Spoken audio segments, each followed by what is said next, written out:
అసలు విద్యార్థుల గొంతు నొక్కేయడం కాదు, వాళ్ళ మాట అసలు వినుండ్రి. ఫస్ట్ వాళ్ళ మాట ఏందో అసలు వినుండి.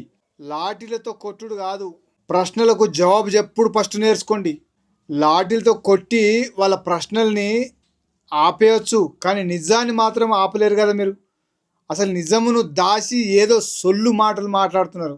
నిజాన్ని ఎప్పుడు కూడా ఓడించలేరు. విద్యార్థులపై దాడులు కాదు, అసలు వారి కళలకు రక్షణ ఇవ్వండి. అసలు ప్రశ్నించే హక్కును గౌరవించండి. ఫస్ట్ బీజేపీ వాళ్ళు బుద్ధి తెచ్చుకోండి. ఇదే ప్రజాస్వామ్యం అంటారు, అర్థమవుతుందా? నీరసన నేరం కాదు, హక్కును గౌరవించడం ఫస్ట్ నేర్చుకోండి. విద్య హక్కు, ప్రతి ఒక్కళ్ళ హక్కు. రేపటి తరం బాగుండాలంటే, రేపటి తరం సస్యశ్యామలుగా ఉండాలంటే, రాబోయే తరాలు